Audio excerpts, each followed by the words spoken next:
가르침을 받는 자는 말씀을 가르치는 자와 모든 좋은 것을 함께하라.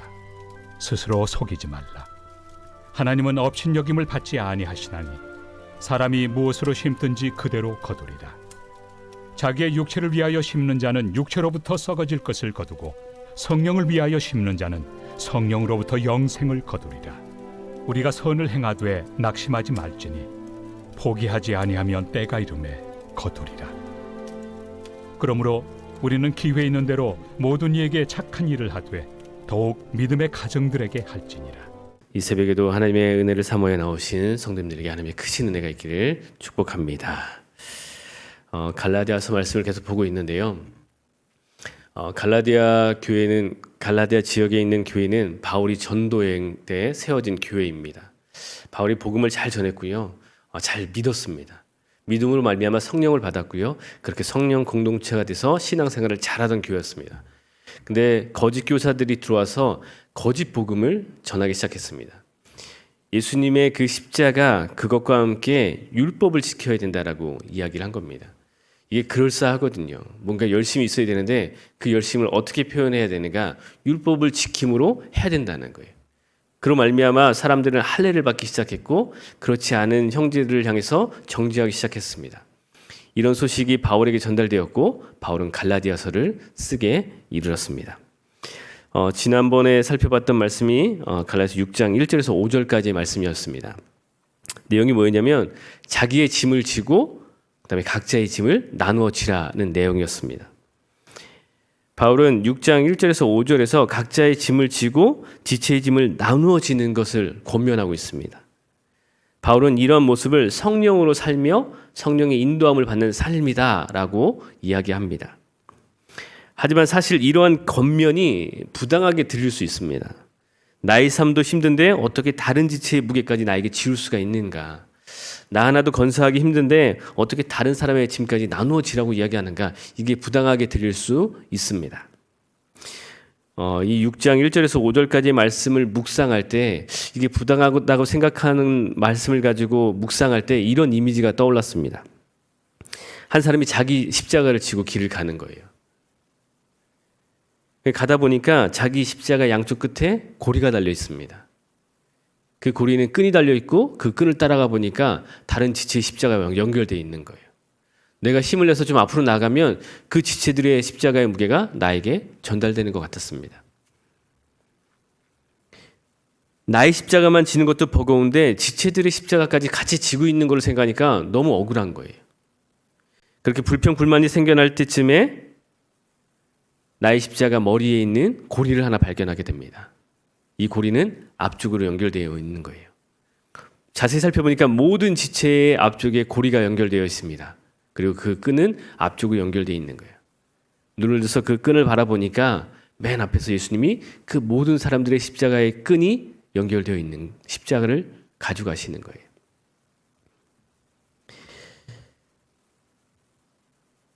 내가 십자가를 지는 것 같지만 실질적으로는 예수님께서 그 모든 것을 지고 가시는 거예요.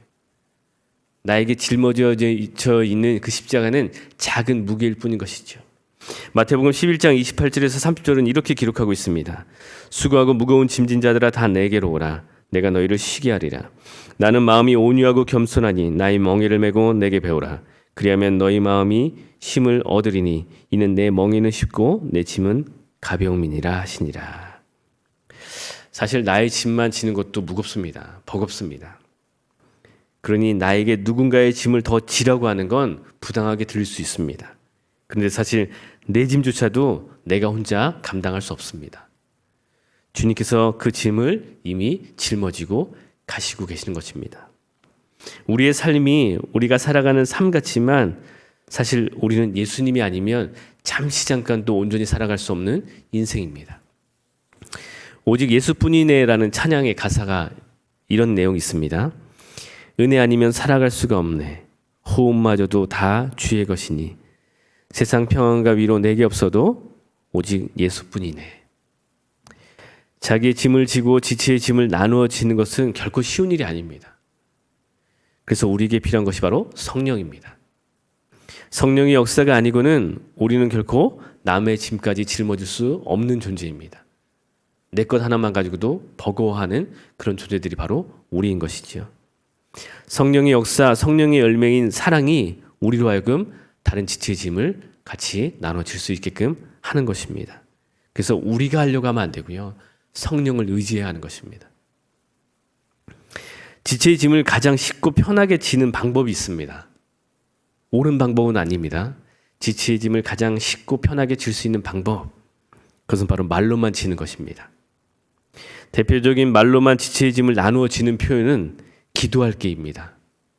참 좋은 표현이고 좋은 의도인데 말로만 한다는 거예요. 기도할 게 하고 기도하지 않습니다. 오해가 없으시기 바랍니다. 기도로서 지체의 짐을 나누어 질 수 있습니다. 기도해 준다면, 기도한다면, 중보한다면 지체의 짐을 나눠 줄 수 있습니다. 근데 그것이 말뿐이라면 곤란하다는 의미입니다. 실제로 기도하지 않고 기도하겠다고 말만 한다면 그것은 지체의 짐을 나누어 짓는 것에 있어서 아무 유익이 없다는 것입니다. 이런 입만 살아있는 사람들을 향해 야고보 기자는 이렇게 이야기합니다. 야고보서 2장 14절에서 17절 말씀입니다. 내 형제들아, 만일 사람이 믿음이 있노라 하고 행함이 없으면 무슨 유익이 있으리요? 그 믿음이 능히 자기를 구원하겠느냐? 만일 형제나 자매가 헐벗고 일용할 양식이 없는데 너희 중에 누구든지 그에게 이르되 평안히 가라, 덥게 하라, 배부르게 하라 하며 그 몸에 쓸 것을 주지 아니하면 무슨 유익이 있으리요? 이와 같이 행함이 없는 믿음은 그 자체가 죽은 것이라. 힘들어? 힘내. 슬퍼하지 마. 이것만큼 무책임한 말이 없다는 거예요. 슬픈 자들과 함께하는 거, 우는 자들과 함께하는 거, 배고픈 자에게 한 끼를 대접하는 거, 이런 도움이 필요하다는 거예요. 말로는 누구나 할 수 있죠. 말이 위로가 되지 않는 것은 아닙니다. 그러나 실질적인 도움이 필요한 지체들에게는 실질적인 도움을 줘야 한다는 거예요. 힘들어? 돈 벌면 되지. 직장이 없어? 구하면 되지. 누구나 할 수 있는 말이고요. 오히려 이것들이 더 많은 상처를 주게 됩니다. 그들과 함께 한 끼를 하며 함께 이야기 나눠주는 것, 그런 것이 도움이 된다는 거예요. 힘이 된다는 거예요. 특별히 바울은 6절에서 가르침을 받는 자와 모든 좋은 것을 함께 하라라고 이야기하고 있습니다. 교회 안에서 말씀을 가르치는 자들과 좋은 것을 함께 하라고 이야기하고 있습니다. 이 구절에는 물질이라는 단어는 등장하지 않습니다. 근데 많은 주석가들은 이것을 물질이라고 해석을 합니다.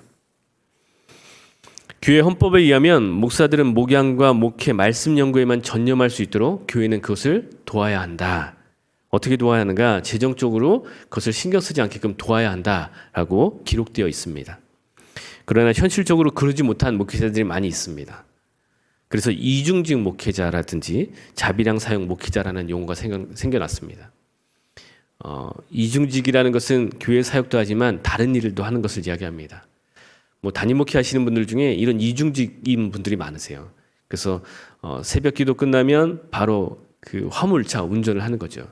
그렇게 돈을 벌어와서 또 교회에 그 월세를 내고 이렇게 하는 분들이 많이 있습니다. 최근에 핫 이슈가 된 것들이 있는데 이재철 목사님의 이제 그런 언급이나 이런 것들이 있습니다. 뭐가 옳고 그르냐를 떠나서 제가 간절히 바라는 것은 목회자들 안에도 좀 사랑이 있었으면 좋겠다라는 생각을 하게 됩니다.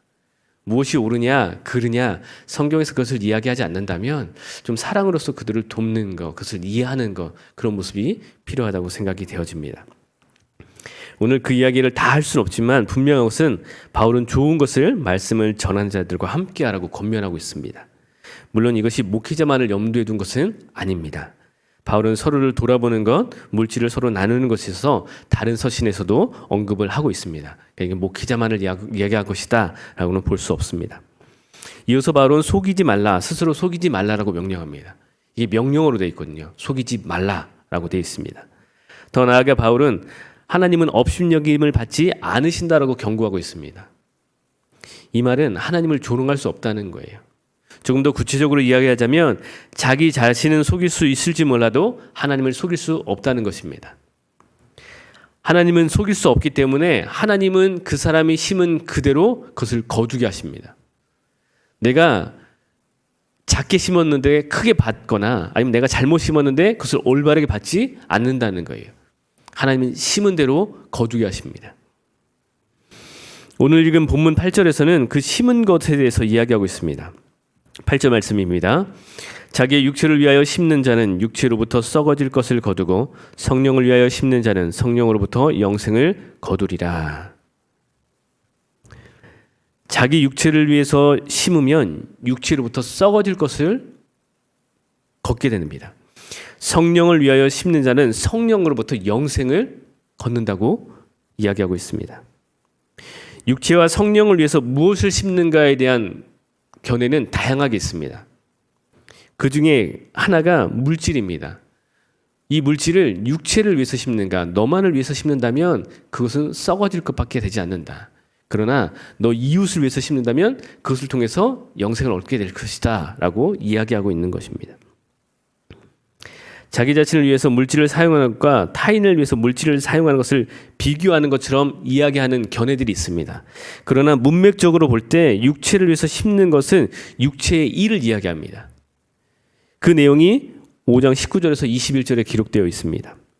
그리고 성령을 위해서 심는다는 것은 5장 22절과 23절에 기록되어 있습니다. 육체를 위해서 육체를 따라 살면 썩어질 것을 거두게 되는 것입니다. 이 말은 다르게 표현하면 하나님 나라를 유업으로 받지 못하는 것이지요. 조금 더 구체적으로 설명하면 영생을 얻지 못하고 썩어질 육체로 끝나는 것을 이야기합니다. 그러나 성령을 위해서 성령으로 살아가면 하나님 나라를 유업으로 받습니다. 영생을 받는 것이지요. 성령을 위해서 성령으로 사는 것을 다른 표현으로 하자면 선행입니다. 선행을 헷갈리지 마셔야 되는데 그냥 남들이 말하는 착하게 사는 것 이것이 아닙니다. 성령의 감동으로 하나님께서 원하시는 것들을 해가는 것, 하나님이 기뻐하시는 것, 하나님이 하라고 하시는 것을 해가는 것이 선행입니다. 남들이 볼 때 착하게 사는 것 이것이 선행이 아닙니다. 성경에서 말하는 선행은 바로 그것입니다. 하나님께서 살라고 하신 대로 살아가는 것. 그저 착하게 사는 것이 아니라 성령의 인도하심으로 살아가는 그 모습이 선행입니다. 이런 선행의 모습은 구체적으로 5장 22절과 23절에 기록되어 있습니다. 봉독해 올리겠습니다. 오직 성령의 열매는 사랑과 희락과 화평과 오래 참음과 자비와 양성과 충성과 온유와 절제니 이 같은 것을 금지할 법이 없느니라. 선은 단회적으로 끝나는 것을 의미하지 않습니다. 한 번 하면 끝나는 것 이것이 선이 아니라는 거예요. 지속적이어야 합니다. 바울은 그것을 낙심하지 말지니라 라고 표현하고 있습니다. 선행을 쭉 해갈 건데 낙심하지 말라는 것입니다. 선을 악으로 갚는 사람들이 있죠. 그래도 낙심하지 말라는 것입니다. 그러나 하나님은 우리의 선행을 사용하셔서 때가 이르면 거두게 하신다는 거예요. 우리가 선행을 하면 낙심될 때가 많이 있습니다. 내가 뭔가 이 지체에게 선행을 했는데 계속 받으려고만 하는 거예요. 그것을 당연하게 여기는 거예요. 그렇게 해서 낙심될 때 바울은 얘기합니다. 낙심하지 마라. 때가 되면 하나님께서 거두게 하신다는 거예요. 그래서 선행은요, 하나님을 바라보고 하는 것입니다.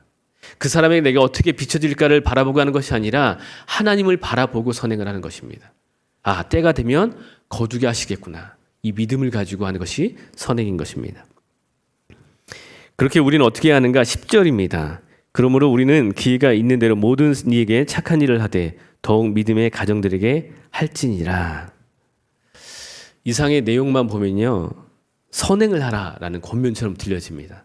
아, 착하게 살아야 되는구나, 선을 행하며 살아야 되는구나 라고 보여줄 수 있습니다. 그러나 바울이 말하고 싶은 요점은 이 구절이 아닙니다. 오늘 읽었던 8절의 내용입니다. 방금도 봉독해 올렸는데, 자기의 육체를 위해서 심는 자는 육체로부터 썩어질 것을 거두고 성령을 위하여 심는 자는 성령으로부터 영생을 거두리라. 어디다 심느냐, 무엇을 위해서 심느냐가 중요하다는 것입니다. 세상 대부분의 사람들은 육체를 위해서 살아갑니다. 조금 더 편안한 삶, 조금 더 여유 있는 생활, 조금 더 부유한 노후를 위해서 살아갑니다. 그렇게 육체를 위해서 영혼을 갈아 넣습니다. 그런 표현들을 많이 쓰더라고요. 어떤 일을 하면서 영혼을 갈아 넣는다. 진짜로 영혼을 갈아 넣어서 그 육체적인 것들을 채워갑니다. 성공을 위해서, 높은 자를 위해서 영혼을 갈아 넣는 거예요. 삶도 없고 가족도 없고 신앙도 없습니다. 그렇게 세상 사람들은 영혼을 갈아 넣어가면서 성공을 위해서 달려갑니다. 물론 이런 부분을 무시할 수는 없습니다. 뭐 돈 없이 그냥 살아야 된다, 뭐 이런 걸 얘기하는 것이 아닙니다. 그러나 이런 것들은요, 너무나도 자연스럽게 하나님의 자리를 대신한다는 데 그 위험성이 있습니다. 하나님이 없어도 편안할 수 있고요. 하나님이 없어도 여유로울 수 있고요.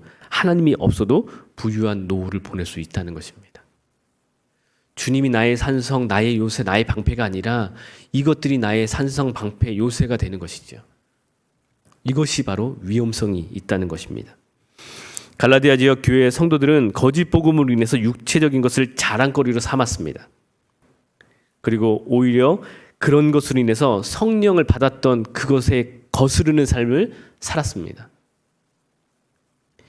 육체적인 것이 자랑이 되다 보니까 성령이 역사하던 그 역사들을 거역하는, 거스르는 삶을 살아가는 모습을 보게 됩니다.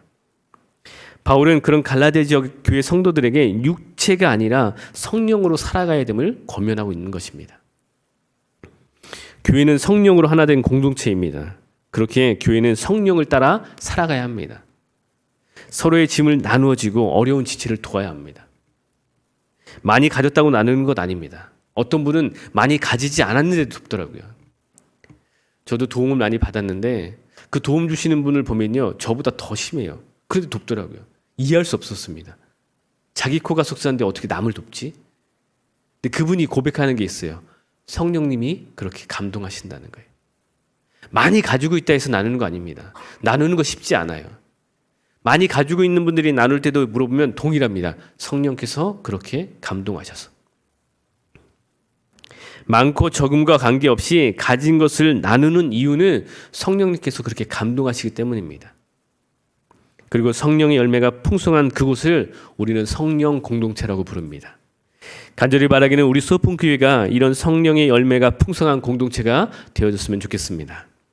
공동체 안에서뿐만 아니라 이 지역에도 그러한 성령의 은혜를 흘려보낼 수 있는 교회가 되어지기를 간절히 소망합니다. 그로 말미암아 하나님을 알지 못한 이들이 교회의 선한 영향력으로 하나님께 나오는 귀한 역사가 일어나기를 간절히 소망해 봅니다. 그런 역사에 기이하게 쓰임받는 소풍의 성도님들 되기를 축복합니다. 기도하겠습니다. 하나님 감사합니다. 우리가 복음을 듣게 하시고 믿게 하시며 성령을 허락하여 주시니 감사합니다. 우리가 우리에게 허락하신 성령을 따라가는 삶을 살게 하여 주시옵소서. 날마다 성령으로 충만할 수 있도록 은혜를 허락하여 주시옵소서. 육체로 살아가는 것이 성공인 것처럼 이야기하는 세상 가운데 성령으로 승리를 선포하게 하시고 그 선포가 세상 사람들로 하여금 하나님께로 나오게 하는 길잡이가 되게 하여 주시옵소서. 오늘 하루도 주님께서 허락하신 성령으로 살아가는 성도님들 되게 하여 주시옵소서. 예수님의 귀하신 이름으로 기도합니다. 아멘.